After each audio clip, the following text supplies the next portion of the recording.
And first of all, I just wanted to welcome everybody and to this session on disability and documentary.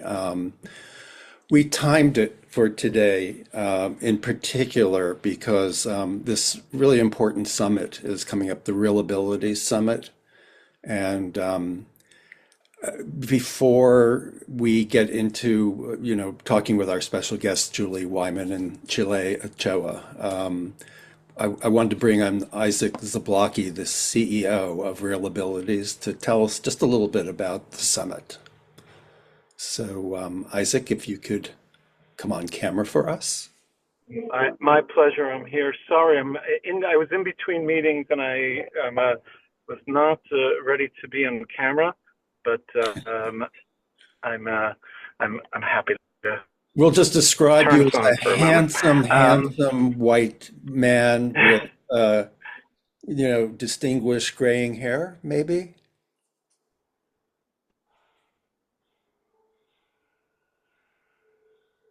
Oh, there you are. And now I'm on. A very pale man with a receding hairline and many other insecurities. But thank you for having me here. So just a little bit I'm before we happy to get share a going little on. bit more about our industry. Well, what ReelAbilities, first and foremost, what ReelAbilities is and what the summit is going to be. So ReelAbilities is the leading disability film festival. Honestly, when I heard that this show is called The D Word, I was like, this is great. It's about disability. And I'm glad to hear the documentary also makes sense for this. ReelAbilities shows films by and about people with disabilities of every different kind. We're running April 23rd to the 30th in New York. This is our flagship festival. And we show all of our films with groundbreaking levels of accessibility. Our tagline is reframing disability, which really means that we're taking a new approach to disability and trying to show disability on the screen like it's never been seen before through amazing films, and always followed by great conversations with filmmakers and organizations and other great partners. We open April 23rd at the New School. And our industry summit, which is the fifth year that we're doing this as part of the festival, April 27th and 28th, we run our industry summit at the JCC in Manhattan. And it's I'm going to say a next level conversation on disability inclusion in the film industry, media, and performing arts in general. It's co-presented by the Mayor's Office for Media and Entertainment here in New York. And it really takes a deep look at, there's never a redo of a panel. It's every year, it's new panels. And as somebody who programs it, I sit there taking notes because I find it so fascinating. So it's really one not to miss.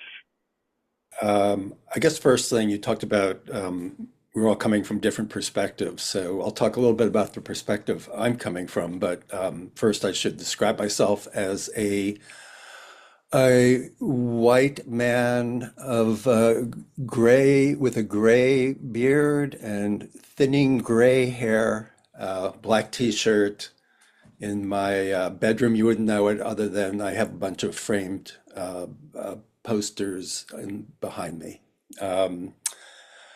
But my perspective, I will just flat out say, is not one with a lot of experience around disability. Other than my body is beginning to fall apart little by little, but I still consider myself, like most people, temporarily able-bodied. We will all someday be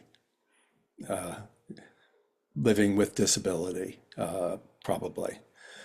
And, I come from wanting, curiosity, and also feeling very strongly that we need to raise awareness of this issue. I remember being at Sundance a few years ago and seeing Jim Lebrecht struggling in his wheelchair in the snow there, trying to get into theaters that just were not accommodating in any way to someone in a wheelchair. And it just got me thinking about all the filmmakers with disabilities who, just struggle to get their films made, and seen from their perspectives and all that. So anyway, I'm really pleased to have filmmaker Julie Wyman with us today, and uh, Chile Ochoa, who is the you will describe your Chile, describe what you do for FWD-DOC. What is your actual job title there? Hi, folks. This is Chile speaking. Yes, so I am the Community and Impact Strategy Manager at ForwardDoc, one of two people. Right. Great to have you both with us. So we're going to cover a lot of ground. Uh, but again, I will be coming, my questions will be coming from the perspective of somebody who, they are just like really curious about what, like Julie, what you're going through as a filmmaker with a disability. So tell us about The Tallest Dwarf, and what the film is, and particularly why it's a very personal film. So how did you screw up the courage to tell the story? Yes, I know you know something about this, Don. Um, I mean, I made I've been making films for 30 years or a little more, and they all are about people who have an experience of being in a body that doesn't fit or is very confined by social categories and is pushing against that.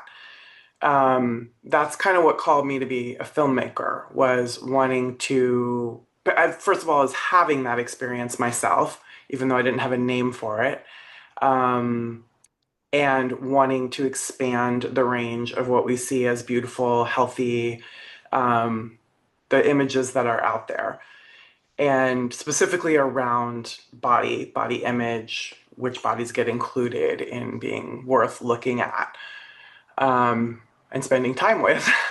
And and so after I finished my last feature, Strong, in 2012, I got to a point where I was like, I think the thing that has been driving me all this time, my own experience of my body, I need to look at it. Like I need to do something with that directly and not just have that be the thing that brings me to someone else's story. And I always had this question about whether I had a form of dwarfism.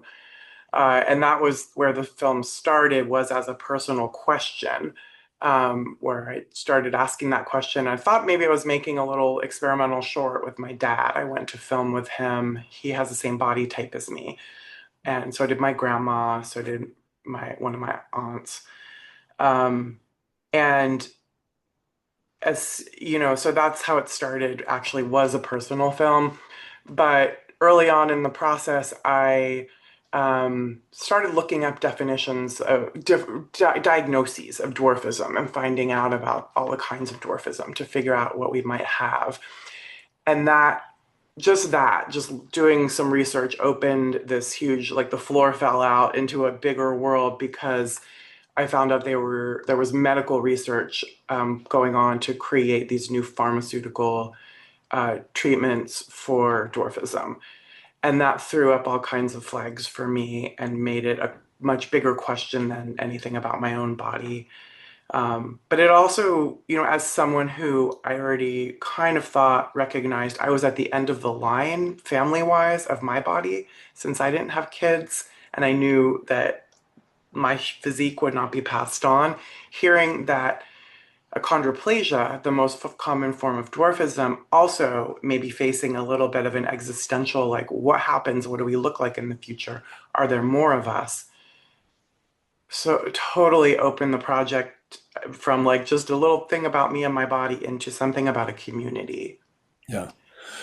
It's the interesting thing about personal documentaries is, you start with your own story and you go like, well, what's so interesting about my little family story? And then Hmm. you find what is universal in that story.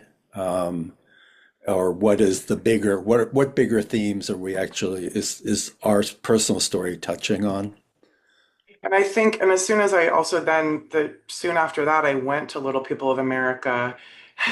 And, I love in this community being able to explain, like with a journalistic impulse, like now I have a reason to go to LPA because I have this topic I have to, uh, you know, research and try to film. And it turned out that was the exact, like, not right way to come in the door. But it took me a while to understand that. And that was my journey of like coming into LPA, Little People Community, and Disability Community. Um, and that was another place where I was like, okay, here's people, a much bigger world than my own story. And for a long time, I was pursuing this project as not a personal story, not primarily a personal story. Knew I would have my perspective weaving in here and there, but I didn't really think it would be a film about me. I didn't want it to be. I really thought there was much more important material here, and there is. And but what I found over 2 years of editing was that my story had to not just frame, but kind of bring us into community. Otherwise, we really, the footage I filmed with love and connection still can feel voyeuristic if you don't know that you are there with me to find out if I fit in the world. And so that just that story point and that frame, I think, create an entry to the film, what becomes the film's biggest question, which is how can we be seen differently and show ourselves, as disabled people in the terms we want to be seen. Yeah. We will definitely get back to that aspect of who has the right to tell one story, but Yeah. and the ethics of that. Um, I will just add though that you got to the second aspect of personal documentaries. One is what I mentioned before, which is you're telling your own story and then you see the bigger themes in it, or you are totally not going to be in it. You're fighting it tooth and nail, and then you realize you have to be in it in some, and then it's like, okay, what form will my presence take? And that's a whole other thing. Thanks. We'll get back to you, Julie, of course. Chile, can you tell us about FWD-DOC first of all, and Yeah, what it is and what it does? of of course. Hi, folks. My name is Chile again, and I use they, them pronouns. I'm a short person with brown skin, glasses, short hair, headphones. I'm in my living room, so there's a bookshelf in the background. But before I dive into Forward Doc, it's very much tied to what I'm about to say. But Julie, I really resonated with you saying that it felt a little voyeuristic, even though you also navigate the world with a disability. And that is something that people who are still coming to terms with their disability or who have accepted their disability but are trying to find community is something that people experience in various ways, and that's something that I've personally experienced, although I haven't necessarily led a documentary project or entered it in the way that you did, but me on a personal level, even then I still feel that sense of hesitancy or voyeurism, so to speak, because oftentimes people are having to justify their disability, they're having to explain themselves, and it's something that we see a lot, not only just individuals with disabilities, but more so as filmmakers with disabilities, of being able to demonstrate I can be a filmmaker, I can produce films, I can write, I can direct, and that's where Forward Doc comes in. Forward Doc is short for Filmmakers with Disabilities. We've been around since about 2018. And it started at the Getting Real conference, literally a group of disabled filmmakers being like, we need space for us because it's a very unique position to be in because this is something that has come up with folks that I've met and even folks that joined Forward Doc before I even started working for Forward Doc is that when people acquire a disability, they sometimes feel like their career is over. they sometimes feel like they can no longer be a filmmaker. And I'm here to say that is not true. You can absolutely continue being a filmmaker. Not to say that doesn't come with its struggles, but I think that's what makes this community so special. Julie, you're also a part of it and you're welcome to speak to it. But uh, we have about 1,300 folks across 38 countries. And so to the point that was made at the very top of today is that we come from different cultures, we come with different cultural contexts, we speak different languages, we also come from different races, sexualities, genders, and regions and way of life that there's no one way to go about doing the work. There's no one way with existing the world as a person with disability. And so it's just an incredibly supportive community that's really important to have because yeah, we could talk about the work, but sometimes we just need space to process this very ableist world that's not built for us, but yet therefore we are being very creative, we are being very adaptive and making sure that it is accommodating to our needs and also reflective of our life experiences. So that's forward, Doc. Chile, it sounds in many ways like the D word, which started as just a supportive space for, people foolish enough to get into documentary and try to make a career out of it. Um, but you also do advocacy, I think. And is there a particular issue that is, you know, the main issue that you're working on these days? Yes, of course. It's funny, Cassidy's the executive director at FWD-DOC and my colleague, of course, and we're actually having conversations around is advocacy the right word? Mainly to clarify what we do in terms of what advocacy means for us is trying to change the landscape of the film industry to ensure that it is accessible or at least increase accessibility standards. So one example, for instance, is, there are fellowships, there are labs, there are workshops. Those are critical to building people's skills, increasing career development, or even just an opportunity to meet other people. So that way you're not insulated into your own thought process, your own creative process. We're trying to make space for collaboration. But how is that possible if these fellowships and workshops and labs are not accessible, which means people with disabilities, filmmakers with disabilities are having to fight and advocate just to have an ASL interpreter or any interpreter for that matter, for instance, or having a wheelchair accessible space. It takes away from the work, which means they're unable to really expend their energy on building skills and making those connections. And so that's one way we approach our advocacy work is providing recommendations for people. And so I know I saw in the chat that the 4doc website was shared.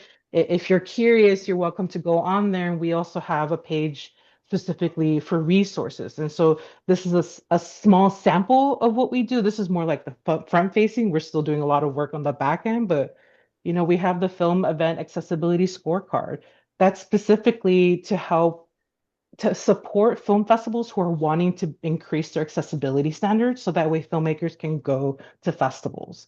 Like if there's a sales agent, for example, and it's not wheelchair accessible, they literally cannot do their job. It is a barrier for them to continue doing their work. Um, it is a barrier for people to make connections to go to these networking events if they're not given an opportunity to have an assigned interpreter with them so that way they can communicate freely wherever it is that they go throughout the festival. These are physical systemic barriers that make it impossible for people to do their work. And so that's the advocacy we do is providing these kinds of resources, encouraging and challenging spaces, including film festivals, including production companies, including nonprofits that provide artist relations or artist development programs to really reevaluate the benefit of increasing accessibility because not only just does it benefit people with disabilities, it benefits everybody. If a film set has a ramp, that's one less thing for, a PA assistant to carry something, right? They can roll it into a physical space. Right. Yeah.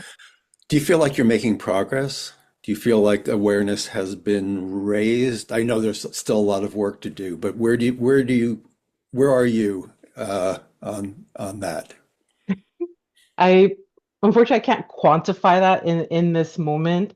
I will say we have wins and a lot of challenges. A rose and a thorn is what I like to say. We have a lot of roses, and oftentimes it's with festivals that are committed and willing to do the work and are just flexible and willing to learn with us.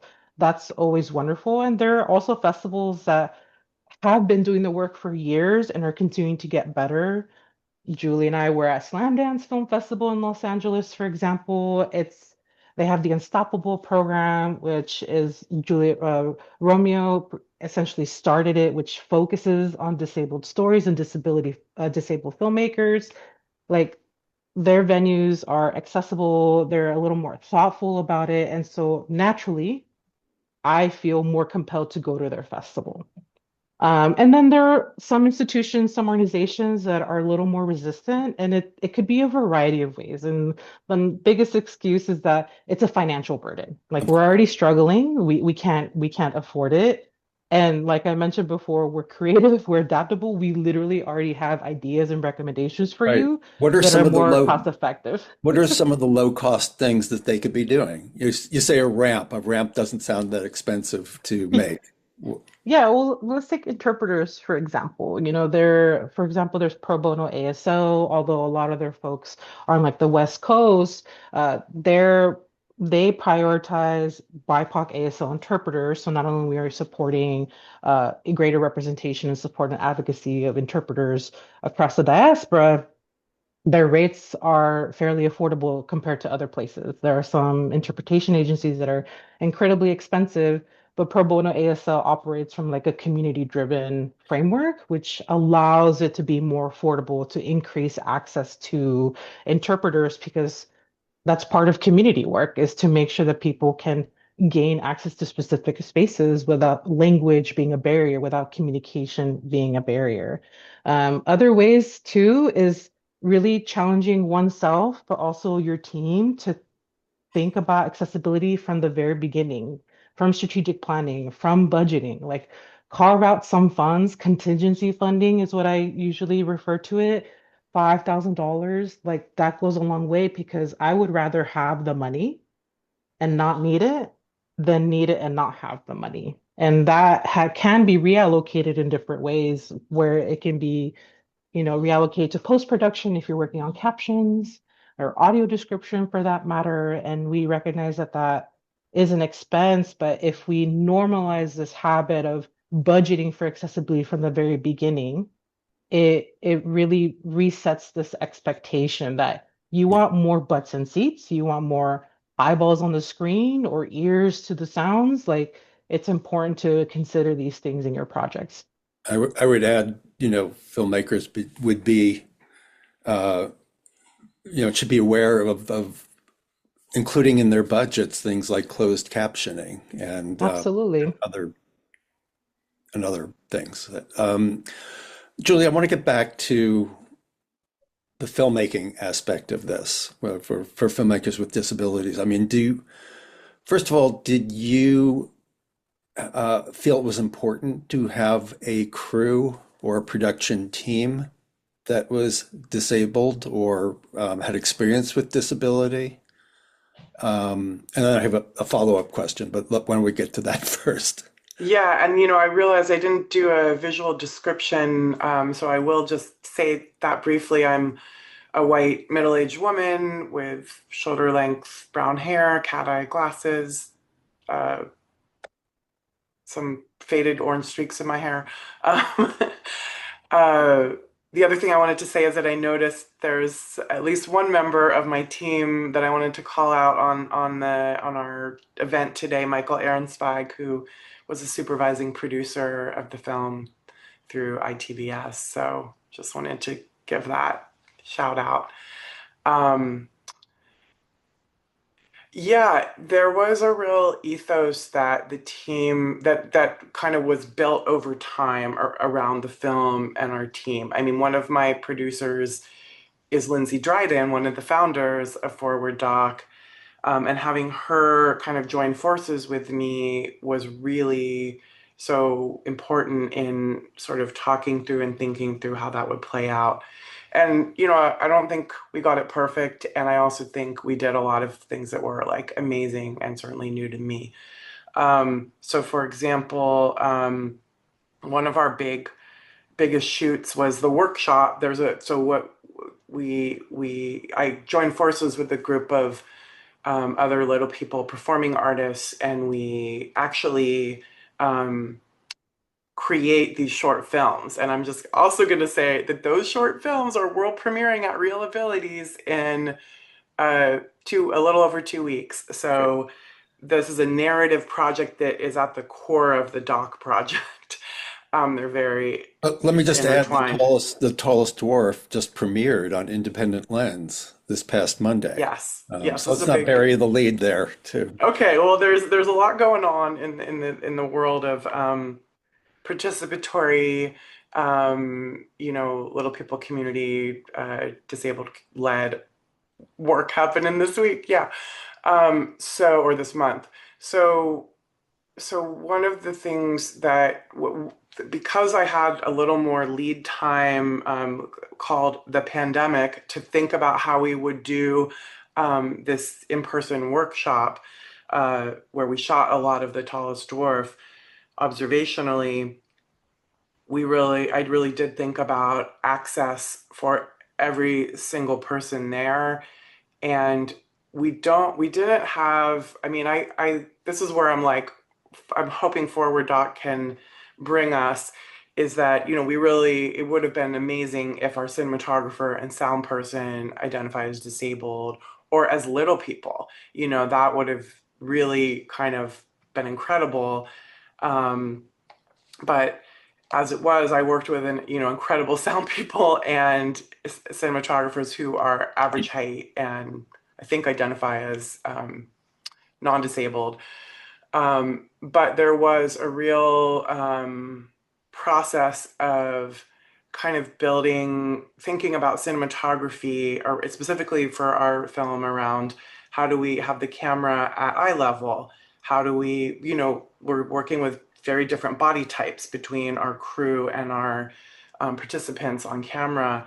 So there's a level of like access just in that, but there were also sort of practices around, let's build in a lot of rest time to our days. Let's think about time differently than we do on a shoot normally. It was, 2022, so there was a lot of COVID testing protocol, just to ensure safety, like I'm sure lots of us experienced, but I think we kind of yeah, we were just really super careful and intentional about that. Um, there's also a sense of, you know, just bringing our participants and beyond our participants, wider disabled community, um, mentors, advisors into the project. So we formed an advisory board that included 7 people who were not in the film, but who sort of represented different aspects of the lived experience shown, and beyond it. So, like Rosemary Garland Thompson, was on our advisory board, and she's disabled and a leader of like kind of a groundbreaking scholar in disability studies. So we convened a group of people who watched a midway rough cut, or a rough cut that their feedback shaped pretty fundamentally, and they watched 2 cuts along the way. We were in person together, so that fundraising for that and making sure that was part of our timeline was part of building in um, the disabled led aspect of the film. So yeah, those are just a couple ways. I think there Oh, are more, but yeah. yeah, no, I was going to ask if it covering the subject of little people, influenced the angle that you shot on, or otherwise impacted the aesthetic of the filmmaking. Um, I'm Definitely he curious. did. Yeah. I'm curious how you both feel about non-disabled filmmakers tackling a subject of disability. I'll leave that very open-ended and let you take it from there. I could get more specific about it, but does that bother you in the same way that other communities feel like only people within our community can tell our story? Can a non-disabled filmmaker tell the story of a disabled person, in your opinion? Do you want to start, Chile, or would you like me to? Yeah, I'm giggling because it's a challenging question because the same goes with other conversations I've been. For example, the same can go for a non-Indigenous person telling an Indigenous story, a non-trans person telling a trans story, or a non-trans person portraying a trans character. Like I think intention typically doesn't matter, but I think right here it depends on whether they've done the work and also who is involved in the project. And when I'm talking about all levels of this project, I'm just thinking, for example, um, we get we regularly get pitches coming into our general inbox of filmmakers with no disability pitching a story that I would argue is a bit of inspiration porn. It's about a disabled person. It's like they persevere, they've survived, and look at them thrive. And I asked them straight, pretty pointed. I'm like, okay, who's in your film team? Like, do any of your film team have disabled folks? Is the story you're portraying? Although yes, we're primarily documentary, we sometimes get pitches for narrative, for example. And even though we're not a production company, it's the question of do we welcome them and introduce them to the larger community and pitch, a job, for example, on their project. And that's really important for me on a personal level, for us as an organization. Who is involved in the project? What work have you done? Are you thinking about accessibility too? Julie spoke to it perfectly of do you give your project breathing room? Are you coming from a place of overproductivity? Like that's not something we're interested in exposing our community specifically. And so we do ask questions, we do some vetting in that regard, because there are folks who are among our community as well that don't have a disability but are caretakers, and they have family members who are disabled, and they build community and camaraderie with each other by watching documentaries together, or they want to support someone in their family who wants to be a documentary filmmaker. So there are a lot of nuances that exist within our community that we also have to consider when someone's pitching a project that may or may not involve a disabled creator, because we are very much capable, and so there's no excuse at that point to not involve a disabled filmmaker in the project.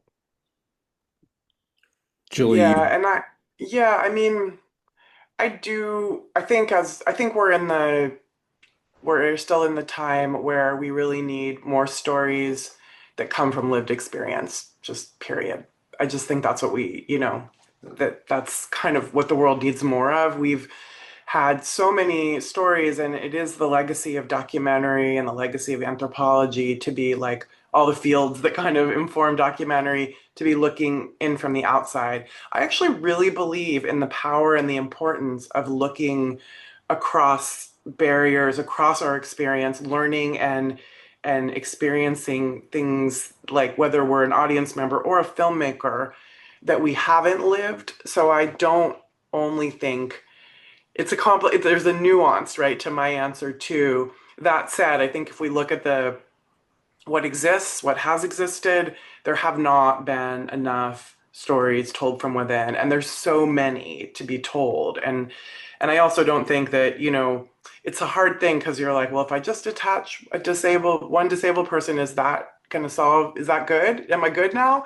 And I sometimes feel like I hear that question, and I understand it. I do, like where that comes from, but it's with very good intention. But I think the answer is a little more like wider and nuanced to that. Um, So I don't want to answer your question, Doug, by saying like, here's the way you do it right. You get X person, because I don't think there is an answer like that that gives you the I want to say silver bullet, but that seems like a really not the right metaphor, but like a thing that just checks off the box. But as a basic principle, I would like to see the world, like our funders, our gatekeepers, kind of continuing to prioritize films that come from, the perspective that come from the worlds that are being represented. And maybe use a combination. I think we all on our team, like it was really important both on my team and to have that wider. I talked about the advisory board, people within the community, but then there was also sort of mentors from outside. So I think all that is really important to look at your work and have part of the collaboration be from all those perspectives. So I want to value the outside perspective. I think it's really crucial to filmmaking. I also think that we have a legacy of not prioritizing that. Yeah. I can't help but notice Connie Bottinelli, her frame right below Chile's, and I'm reminded of. I'd love to bring you up on camera, Connie, for a second and explain the film you're doing because it sort of personifies the questions I've been asking. If you could explain what your film is about, and I'm taking notes madly also. Hi, Connie. Hi, how are you? My film is about a woman, a teacher, who caught a cold from her students, her third grade students. She was 64 years old at the time, and it turned to sepsis. As a result of the sepsis, she became a quad amputee to save her life. And the story is not a story of an amputee at this point, to my mind. It's a story of a woman who wants to teach again. And she has some obstacles, a new learning, new way of life to get back to teaching, and she's not sure that she will or not. And in the end, don't anybody listen. In the end, she does not. However, she realizes that what she is doing is not teaching third graders, and this was her revelation at the end so far. She said to these third grade kids who followed her and did fundraisers because she wanted to learn to drive again. And the kids raised all the money, $33,000, for her to get driving lessons and the adaptive devices that she needed for the car. And she did learn to drive again. She was fired from her job for cause, and the cause was disability. So she realized that she probably wasn't going back to the classroom, and she did not. However, she said to the kids one day, "You know what? I love you kids. I thought teaching had to be standing in front of a third grade classroom again. And I realized I am teaching people. I'm teaching." She was the first person in the world to use 2 bionic arms, so these young doctors were learning from her. And she said, "I realize I am still teaching. I'm teaching Dr. Chi, other amputees." And so I actually got what I wanted. It just looks a lot different than I thought it would. Thanks. So I say that I'd be curious to ask both Chile and Julie, what, given the nature of someone non-disabled telling a story that veered into, disability, where disability is a central part of the film. If Connie came to you and explained what her story was, what advice would you give her? in terms of this landing with the disabled community, or getting help maybe from the disabled community? Either one. Be honest. Well, I mean, I know, Connie, you've been working on this film a long time, and we met at Oregon Dog Camp, and I remember that, I remember your project from then. Um, Actually, Doug, you were there that year too. Oh, yeah. Wow. That's Okay. right. Um, That's right. yeah, yeah. Um, I, you know,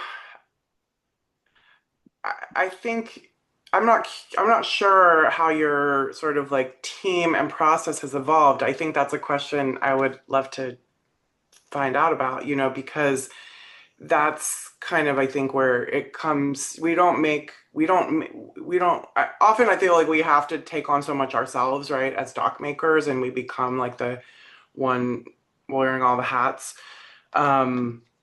But we have to collaborate too, and right, in certain ways, and I think collaborating more and figuring out who is, what parts of the perspective sharing, like what parts of the perspective storytelling and um,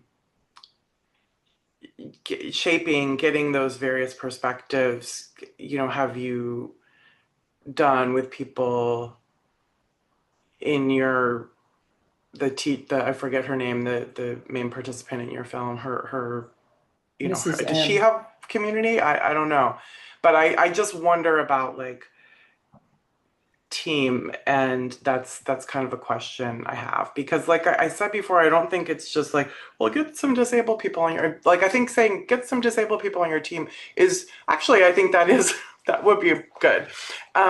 But I also wonder more for your project, like what that would look like, what kinds of ways to bring in other perspectives or share that work, whether it's as a sounding board, advisory board, mentorship, that kind of thing, or if it's actually like someone who's writing with you or thinking of story or editing with you.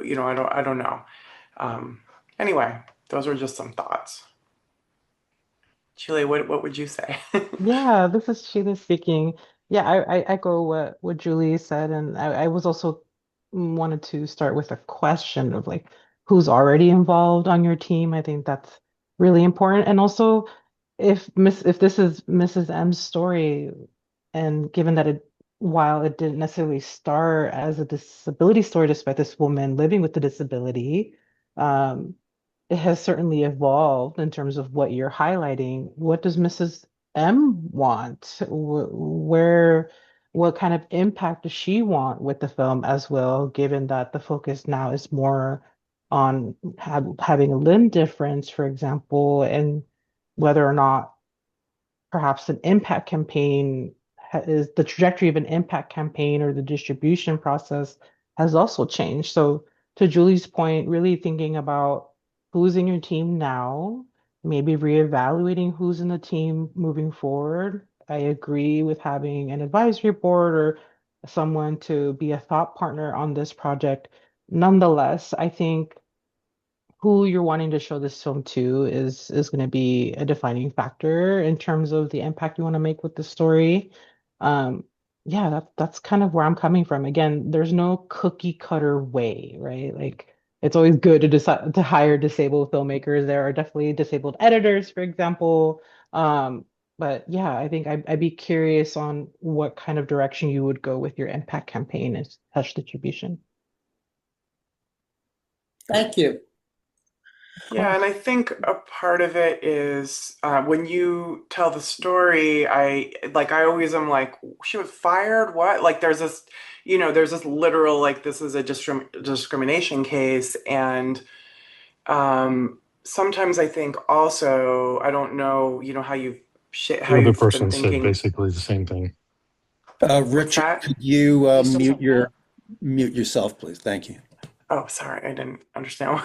Okay, I was gonna say that like sometimes it's there's so many different perspectives one can take on any given story, right? And so looking at your film could be about the the ableism of that discrimination. How did that come about? What decision was made? I'm not saying you should change your focus of your film. If your film, it sounds like it's centered on a person you've spent lots of time filming with.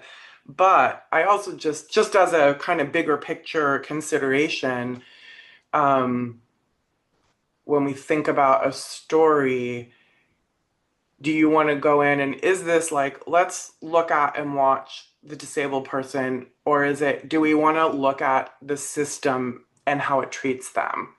And I'm not saying do you understand what I mean, Connie? I'm not trying to say you should change your film. I'm just sort of giving it as a perspective that I think it's important for all of us to look at and learn about ableism too. And, um, understanding that from a disabled lived perspective is important. And I think we can all could and should look at the systems that shape and affect our lives, and the way the world is built and all of that. Just as much as what challenges did this person go through and how did they triumph over them? And I'm not saying you're doing that. I'm just saying that's a variation from the story that can often lead to what Sheila was talking about before, the pitfalls of inspiration porn. Yeah. Great. Thank you. Thanks, Connie, for Thank coming. you. Mhm. Um, Folks, we're just a few minutes away from enabling you to come on and ask your own questions. So if you do have any or any comments you'd like to make, use the raised hand function, and I will start calling on you in order of the raised hands. So it was interesting to bring, a non-disabled filmmaker on and, very specifically talk about a case of handling a film with disability. What are what are the unique challenges of filmmakers with disabilities in making their films? Is it funding challenges? Is it production challenges? What have you found in your experience? I throw it out to both of you. I mean, I think one thing is literally like capitalism and like being in the productivity model of like, really, it's so hard and competitive, right? I think we all filmmakers experience this, that there's especially independent, all of us independent filmmakers, that to be visible, you are kind of having to, you know, cross physical, mental thresholds that are so challenging and so like beyond ableist. Like they're kind of, so I think specifically as a disabled filmmaker and someone who may be dealing with, illness or a different time signature, it can be, difficult to function the way the world is set up. Like, okay, well, you pitched this year, your film better come out within this amount of time, or else it's invisible now. Or, that's just kind of one way. So I think it's when we call, CP, crippled time, like crippled time, CT, I'm just saying like, uh, there's this that's one thing I think is just sort of the time signature and the productivity, how we define productivity, which I think is a problem. Yeah. This is Sheila speaking.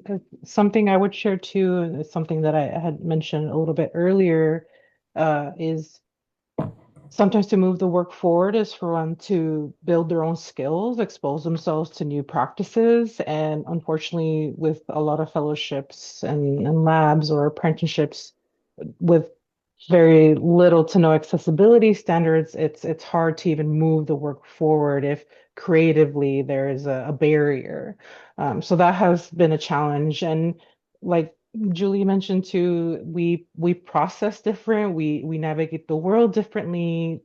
This makes it difficult too with just even applying for grants. It can be very challenging to be able to communicate what story you're wanting to tell, what funds you're needing, and and unfortunately, folks face rejection, and it's just constant, and it gets exhausting and gets demoralizing sometimes. And so our hope is with this community, we can support one another. Like AI, for example, is gone up in terms of access.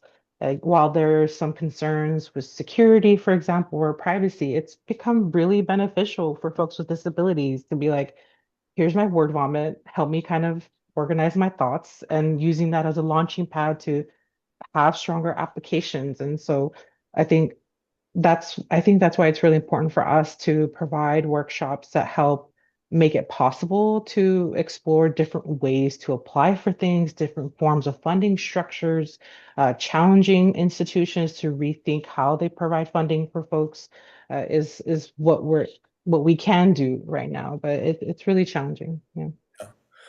I mean, I also think there is a kind of attachment to a certain type of story that is what's expected. You know, even as we disabled filmmakers kind of churn out like really other interesting perspectives and stories and ways of like inhabiting our lives that don't fit the like I suffered and then I overcame narrative, but I just it's almost like a I can't even point a finger out like someone told me this or said this, but I get this sense that just from our wider world that that's what's looked for. Like, oh, it's a disability film. So we need to see someone who's legibly disabled. They need to have a problem. They need to overcome it. And Inspiration porn, as yeah, described by it's Stella that Young in the chat. Yeah. it's that simple. And I kind of think that that as much as I think it's important to keep talking and talking and naming that, talking about it and naming it. And I also think that it's even though we can start to name it, it's you know it's like any other form of like oppression. It's woven into what people think is the story and a good story and a satisfying story. And if it's something else, it's like, well, that wasn't important, or that what was that? That wasn't, I feel like I mean, my film has been super successful and I'm really grateful. And I think sometimes there's a way it's like it doesn't fit those models, and so there's a way it can be less legible, as the disability story that does the thing that we Right. that the wider non-disabled world wants to see. So I just want to mention that. Yeah. I'm curious to ask you both, are there documentaries or actually even fiction films that you thought did a great job handling disability that were not necessarily just uplifting, inspiring stories, but changed the way people could feel about disability? Yeah. I mean, Um, I go way back to I guess the late 70s and the film Coming Home with Jane Fonda and John Voight as a returning war veteran who was, paralyzed. And anyway, but I'm really curious what you thought were like really powerful, more recent films. I'm happy to share, and something I want to clarify too is you can have a film project can have a whole team of disabled filmmakers and creative folks, and yet the story doesn't have to be disabled either. It's like normalizing that disabled people exist in a space Good without point. necessarily acknowledging. But I want to highlight Sinners, for example, although the story itself, some, would say may not be a disability story, but it very much, I appreciate how they layered Black ASL interpreters in their distribution of the film. I think that's really important to normalize that. One, it's important to increase access to be able to experience the film, but two, to ensure the the interpretation, the captioning, the people who are doing the captioning or whoever's voicing the audio description reflects the cultural context that's being depicted in the film. So that would be something for me most recently from a viewer experience. Any for you, Julie? Yeah. Well, it's funny because I don't know the Jane Fonda film you just mentioned, and I um jumped back in my mind to the film Sound and Fury, which is the doc, that like won the Academy Award when it came out in, I should know the year, but was it like early 90s maybe or something? Oh, But anyway, sorry, that's a whole different story. I don't know why that film just popped in my mind. I think because I was thinking of actually a narrative film that I really like is the one that Riz Ahmed is in, where he's the musician who's, what is the title of that film? Um, uh, somebody put in the chat.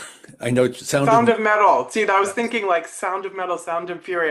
Yeah, but I don't know. Again, like I'm putting that out there because again, that's a non-disabled person playing this role, so I would want to I put it out there with a caveat to be like, I don't know. I would want to look at it a little more carefully. I just remember when and see if I think it has problematic representation. I just remember seeing it, and what I liked about it was the complexity and nuance of the story and what it explored. Um, I just this isn't a film, but my one of the people um, in the Tallest Dwarf, Mark Povinelli, just did a year run as a one-person show called the Life of Benjamin Lay. Benjamin Lay was a little person abolitionist who was really interesting kind of story, of the nuance. His life was really an exciting, interesting life that has been sort of forgotten from history because he doesn't because he looks different than how the abolition movement has told its own history. So anyway, I think like I guess what I mean is I think there's some I'm really interested in films that kind of go into these histories and bring out stories that have a lot of richness and drama to them actually, and humanity, like kind of human range, but that go to different places than that story of like a recovery or something. Right. So yeah.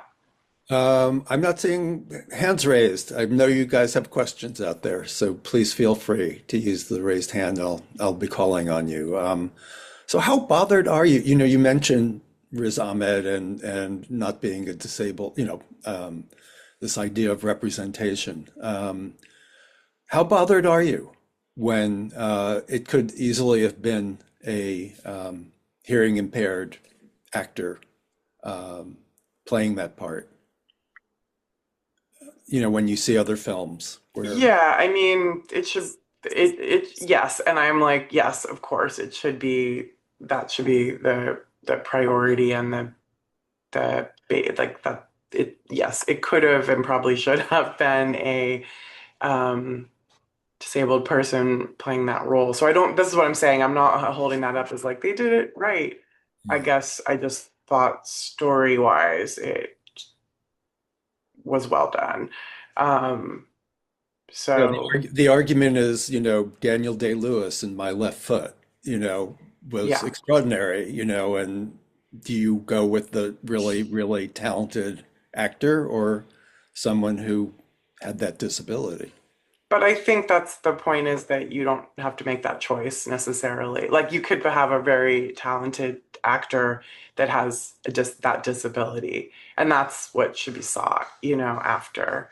And yeah, that I mean, as the sort of top, that should be the. I mean, I would, I think that could and should be the goal whenever possible. Chile, we talked about the parallels of the D word and forward doc as a community for support in a very challenging field. Um, on our face-to-faces here, which we've been doing for 6 years now, we're constantly, the biggest complaints are always, funding and where can I get a producer to help me? I'm doing everything myself. What are the biggest problems, issues that come up over and over again in your community that come up in your discussions with people? Well, I guess in reference to the example you provided in terms of finding a producer, the challenge is that we want to discourage calls from asking people to do things for free, often framed as a collaboration or a passion project. And I recognize that too, of like sometimes a film starts with just a group of folks that really believe in the story and want to make it happen. But that's been a challenge of wanting to encourage people to produce the films and do it in community, yet also challenge them to think about compensating people because we live in a, like Julie said, we live in a capitalistic world, and that's not to our fault, but we still have bills to pay. We still have people to take care of. We still got to feed ourselves.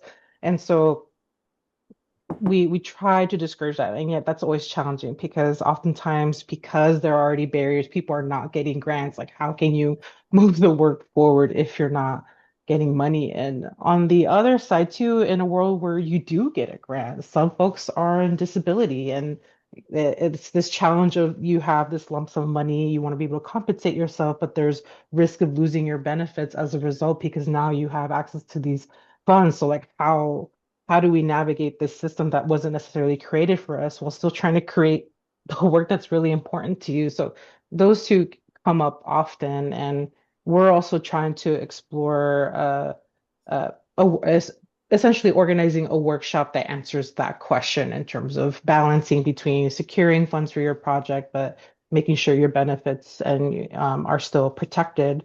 And there are ways around that, but we'll share more on that workshop. We'll make it available for folks in the coming months, but I would say those two. Are there resources on your website or any, that you would point us to?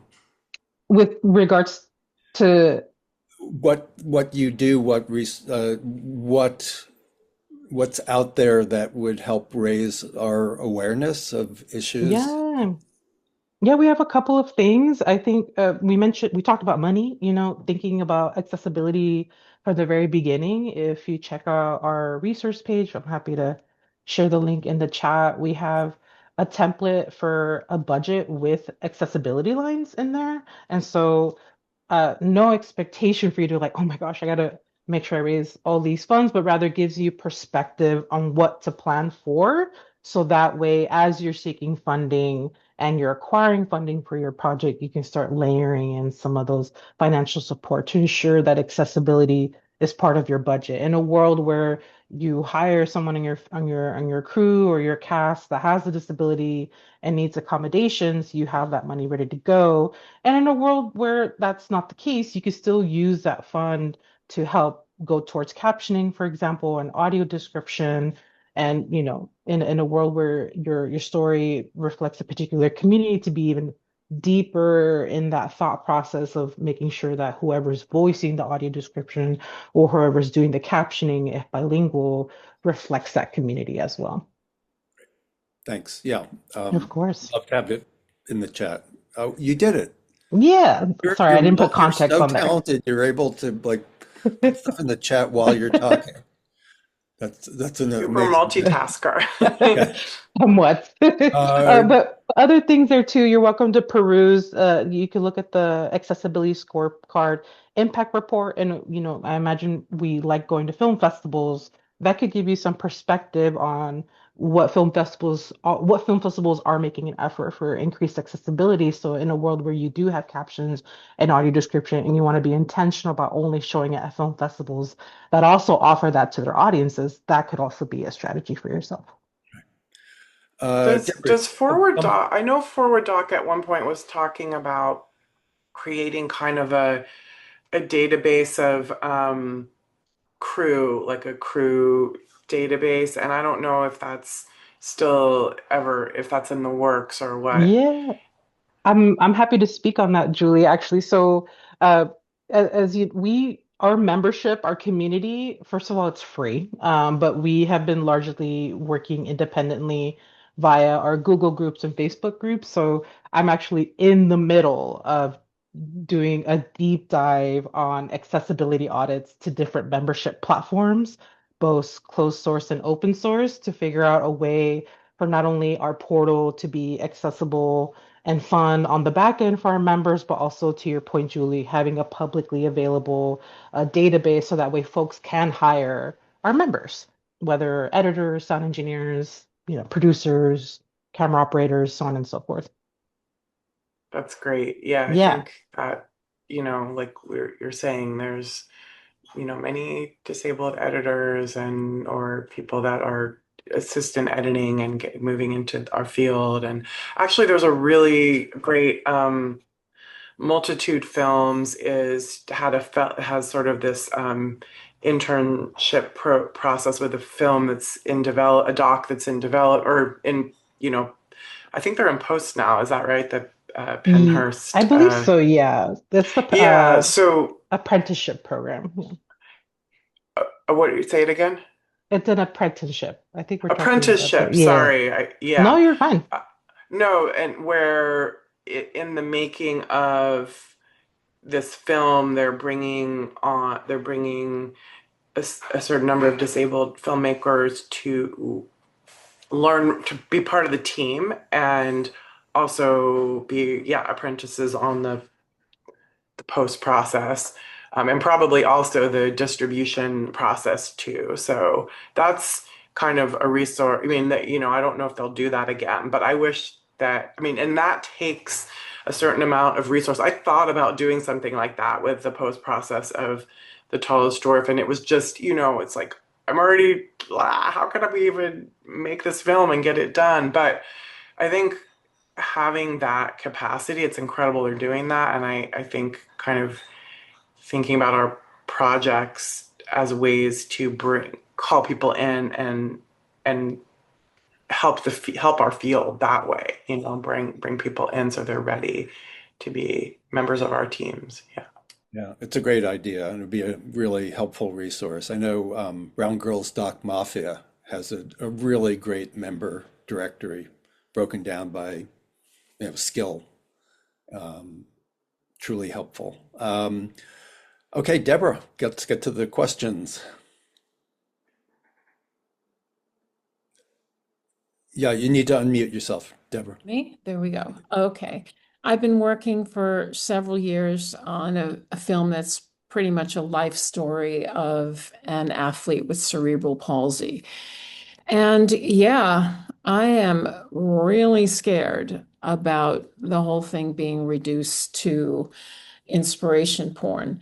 But, my objective is to let him kind of tell his story. And what he wants is to inspire the next generation of people with disabilities to live lives as fully as his has been. So, that's what he wants for his legacy. So, what are your thoughts about that? Um, About, if he wants to inspire people, and I'm trying to tell his story the way he wants it to be told, is it still inspiration porn? Well, I don't think that, I don't think there's like, it's funny because I think inspiration porn is a really great, like a useful term for us to point at this idea of kind of like taking pleasure almost from like someone, I think I saw a note in the comments about like feeling better than these disabled people that did this great thing, but oh, like there's a patronizing quality to a lot of the ways that we're treated. and reflected. And it doesn't mean that no one should ever be inspired by anything, but I wonder, I'm thinking about a film like Emily Cohen Ibanez's Fruits of Labor, where her main participant was a writer on the film and was really involved, like, and credited and paid for the work of crafting what, not just speaking, but crafting what some of the narration would be and really involved in the telling of their story. And it sounds like your film might be similar in the sense that you're really working together. And we often are as documentarians, right? It's a collaboration to like craft a story that feels right and that comes from the person.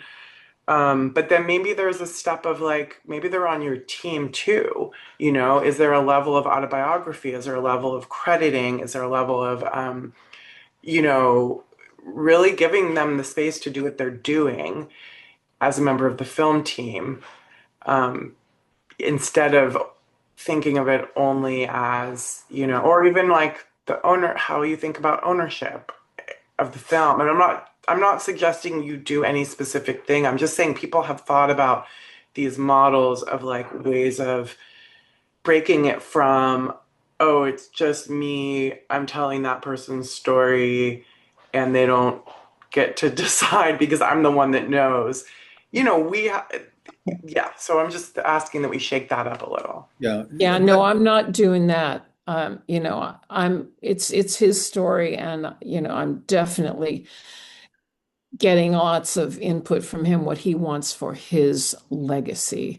But there's no team. It's me. Producing, directing, camera, editing. There is no crew, there is no budget. I will have worked probably a couple of thousand hours for no pay. And he's my friend and I love him. And I think, he's just an extraordinary person and he deserves to have his life story told. Um, but yeah, I guess when I move forward and I've got a 60-minute rough cut, I might hit you up with it just to to get opinions if you'd be so kind. Deborah, I would just add, Yeah. I'd be wary of, every filmmaker, I mean, every film subject would love to have the story told, that makes them look great and Mhm. inspirational. Mhm. I think your job is to tell the story honestly, and, that may include flaws, character, and Oh yeah. I mean, may, but, well, his sense of humor is such that he's very self-deprecating. So, that helps. okay. Anyway, Anyway. thanks for coming on. Maggie.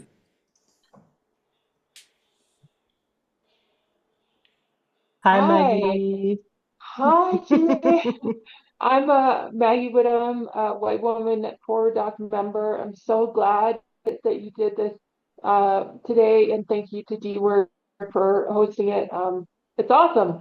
I'm making a documentary myself about surviving a stroke at age 33 and reclaiming my life, and it's a delicate balance of like, how do I make this film not inspiration porn? And I'm the disabled filmmaker. So kudos to all of you for like thinking about how to make it not that.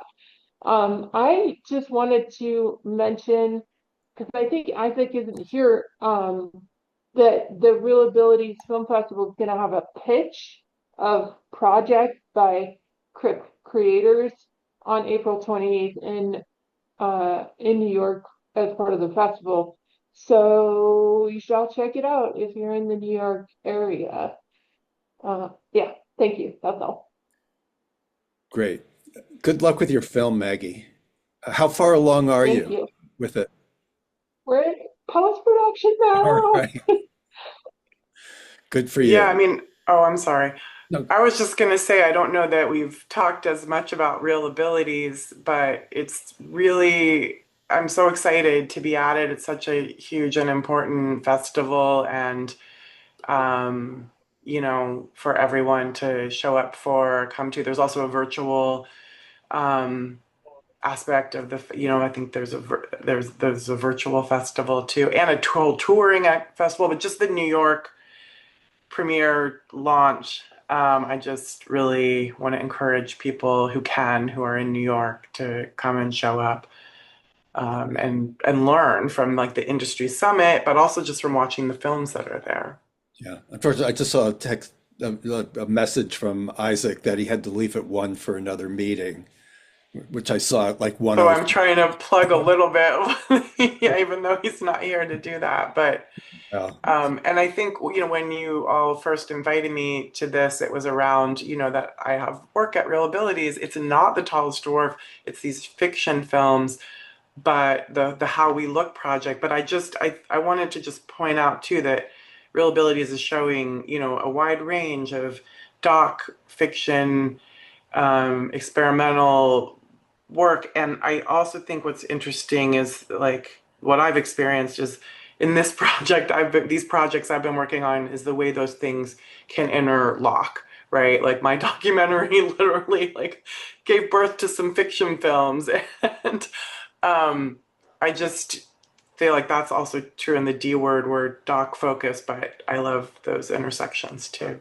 Yeah. Great, thanks.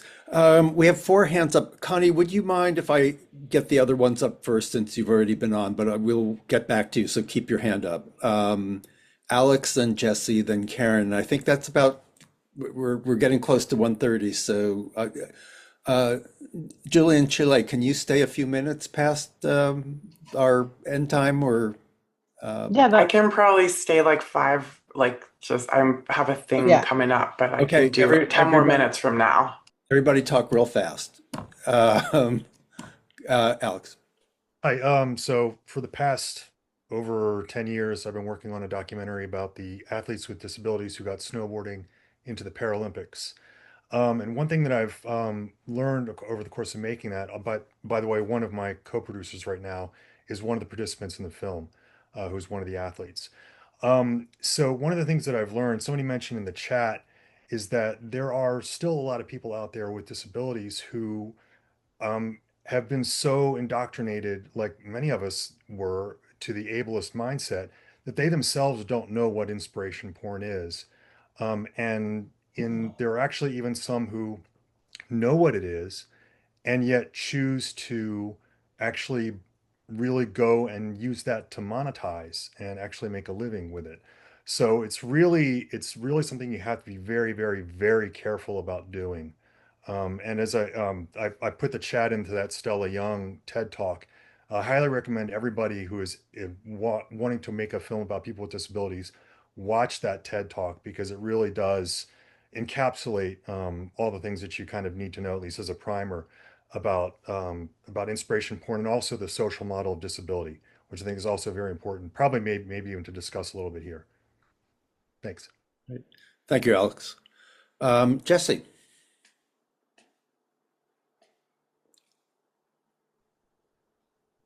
Hi, thank you, first of all, for doing this. I had a question. I'm working on a film about misunderstood neurological disability, and especially in women. So it's kind of in the invisible disability area. There's quite a lot of controversy about, is it even a disability when it's one of those things where it kind of can pop up, things can get better, you can't tell. Um, and I think my challenge has been I'm not fitting the mold enough for kind of disability focused festivals, disability focused grants. Um, it's too misunderstood in kind of the traditional routes. It's again not a disability enough story, or they don't understand it.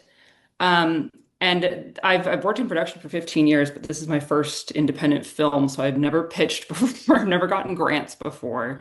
And I've been trying for like 2 years now to find an EP, find funding. And I guess my question is for something like that, that's especially misunderstood and invisible. I have an opportunity next month to pitch, or a couple weeks to pitch at a film festival. And I'm just wondering, do you kind of focus on the impact it can have by raising awareness, your personal story as like an experience with the disability yourself, the character's story arc? I'm just feeling like I'm pitching the wrong thing to the wrong people, and I'm not quite nailing this down.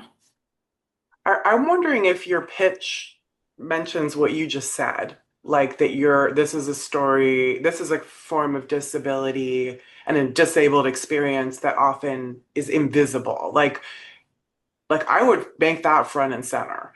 Like That's the in film. terms of, so you do say that in your like I'm just saying your pitch should be like just because I'm thinking, just like one of the such great things about disability communities that we are a coalition of so many different kinds of experiences, conditions, and you know, everything. So, and I mean, interestingly, what's accessible for some people making something accessible for some people may make it inaccessible for others. Like there's a lot of Even complexity. within my own film audience community, it's kind of there's two Yeah, extremes I have to adjust yep. for. Like it's a whole other conversation how captions can be inaccessible for some, neurodivergent people, like make it less accessible, right? I mean, I'm just saying, like, I feel like you should like flag or have a headline that's like, I'm telling a story that hasn't been seen, hasn't sorry, I'm not going to be able to say it perfectly, but something where you articulate like this is a true important part of disabled experience because of its way that it kind of appears and disappears from is legible and illegible, and that's what I'm interested in sharing and making sure people see. I don't know, I guess that's yeah, I That would helps. just Jesse, articulate that. I'm Yeah. curious very quickly. Are you part of the story? I'm not, but it's no. I'm very firmly behind the camera, but I'm feeling like I have to become one now because the last couple of years it just feels like I have to be a public speaker. I have to be an advocate. I have to be showing up on podcasts. I have to put my face on things and talk about it. And that's been a big part of the challenge is just my own ability. Yeah. Well, good luck with it. Thanks. Um, Karen, and then we'll try and squeeze Connie in. Hi. So I'm producing, hi, Chile. Hi, Julie. Hi, Uh, Karen. I'm producing a documentary that tells the stories of young adults on the autism spectrum throughout the US as they navigate the challenges of adulthood without access to the supports that they were afforded to in your youth. And both the film, it has the autistics not only in front of the camera, but once our budget includes hiring an autistic crew. Um, the challenge is, as was briefly mentioned, is that many of them get aid where they're limited in what they can earn. And I thought I heard you say, Chile, there might be a workshop or something coming up about how it's really distressing. It's very disturbing to me that we're not going to be able to pay them what they deserve because they're limited in how much they can make. Yes, so the workshop, you're correct, Karen. So I'm hoping that would be in the summer. So just teasing that we're having like a 4 week, 1 to 2 hour workshop That'd be sessions, great. facilitated by disabled media makers and filmmakers, specifically for disabled filmmakers. And that will be one of the topics. Is something that has come up, and again, I'm not as well versed, hence why we're having someone who's an expert in this to facilitate the workshop. Some folks have essentially pulled that money into a fiscal sponsorship essentially, and then do a slow dissemination of those funds as the project happens, so that way they don't lose Interesting. benefits. But again, that's my very short Cliff Notes knowledge of that practice. So my hope is that the workshop would get more granular and strategize in terms of how that affects different people with different benefits. Thanks, Karen. Thank you. I want to respect that Julie has to leave shortly. Julie, before you head out, and Chile, hopefully you can stay around for Connie's question. Any last words before you leave? Anything we didn't bring up that feel is important to say is that kind of a takeaway for us? I mean, this is a great, and it's a really ongoing and important conversation to keep having. And um yeah, I don't I'm sorry, Doug, I don't have like a takeaway except to say I'm really glad that, one of the, I remember, I think it might have been the D word's first conversation about disability like so many years ago. Maybe it was around 2018. Like that really was helpful to me. That's when I'm first coming into disability community. And I think that this exists and that there are regular conversations here. Let's keep doing this, because a different group of filmmakers and people from our field might, have a whole different kind of insights and things to add. So thanks for including me and planning this today. Yeah, but You're quite it's welcome. ongoing. That's all. Yeah. Thank you for being here. Congratulations on the Independent Lens broadcasts. Thank you so It's much. also on YouTube, very much on YouTube these days. Yeah, so I don't know if shoot, I should have put a link in the chat to Go the ahead, we'll give you film, but time. I We'll didn't. give you time. Um, Anyway, thank you for being here and congratulations and good luck. Have fun at Sebastopol. It's a fun festival. Yeah. Okay. Thanks, Bye, everyone. Julie. Have Bye bye. fun. Thanks for having me.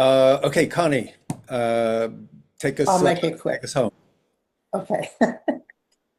Um, I hope I can I'm going to reach out to you, Chile. Also, I'm a member of Forward-DOC, and Oh, I do lovely. Hi, have, Connie. yeah, hi. I was there I was in the room when it happened. So, uh, I have okay, how do I word this? This is two questions rolled up into one very quickly. Do you see a distinction in storytelling between a story of someone born with a disability as opposed to someone who acquires a disability at 64 years old? She's reclaiming in her story. And the other thing, you asked me about people on board. On my team, there are a few people who live with disabilities on my team. I am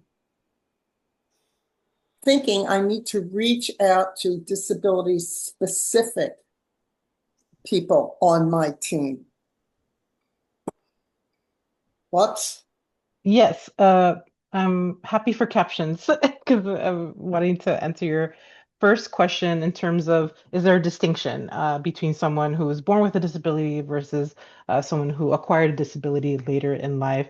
I would say that the biggest distinction is that one, of course, was born with a disability, and we don't know if they had the resources they needed to live fruitfully. And then those who acquire a disability, there's a process of acceptance. There's a process of whether or not they identify as disabled. Julie, I'm going to replicate the word that she used. There's a sense of voyeurism that happens as you're coming to terms with this new way of living. And so I feel like they are very distinct, but at the end of the day, these are still folks with disabilities. And nonetheless, even if they had the same disability, they still experience it differently. Right. But I think there's some specific cultural contexts that need to be considered, where they're living in, what resources they have available, if family members are around to support them. I think no one disability will ever be the same. Yeah. And Um, could you just tell me a little bit about disability specific people on your team? uh, on my um, on my Well, team, for example, I'm leaning towards people who are amputees mhm. to be on my team. Are you looking for Advisors working. Yeah, I mean, and correct me, I'm not sure if I'm answering your question correctly, but I'm thinking that it's no harm in reaching out to organizations that specifically work with people with limb differences or amputees. I'm thinking, for example, Caring Across Generations. They have worked with some of our filmmakers to produce films, so they've funded films as part of their organization, similar to that of a PSA. Not to say that your film is a PSA, but that could be an opportunity for an organization to one, fund your film, or two, be a part of your distribution impact campaign journey in terms of who gets to see this project. I'm not Carrying across generations? Caring Across Generation is an organization. They primarily work with caregivers and being able to bridge resources for those who need access to a caregiver and those who are working as caregivers. Great. Thank you. You're Thanks, welcome. Connie. And thank you, Chile. Yeah, Really of course. so Thank you, Sheila. pleased to have you here. I'll ask a similar question that I posed to Julie. Is there anything that we didn't touch on that you wish we had, or final thoughts? Yeah. I mean, we touch on a little bit, but I just want to reframe it more of, no matter what film project you're a part of, I think thinking about it more from a community-driven perspective. It is inherently collaborative. Leaning on other people to produce together is the best way to go about it. People who believe in the story is the best way to go about it. I'm just thinking about when I worked at Full Spectrum Features, for example. I helped rebuild this 18-month film fellowship that essentially worked with artists in Chicago who were completely new to film, the opportunity to tell a story from their neighborhood in a film format. And this allowed them to work with a writer and co-write the script, work with a director and co-direct this project, work with a cinematographer and co-work together. And that was also feeding into this creative economy of filmmaking to expand our perspectives in the filmmaking world. So if we were to think about that, especially when it comes to working with uh, people with disabilities who want to tell their story or disabled filmmakers as a whole, I feel like that would go a long way. Thank you. Thank Thanks you. again Of so much for being here. course, And thanks for having me.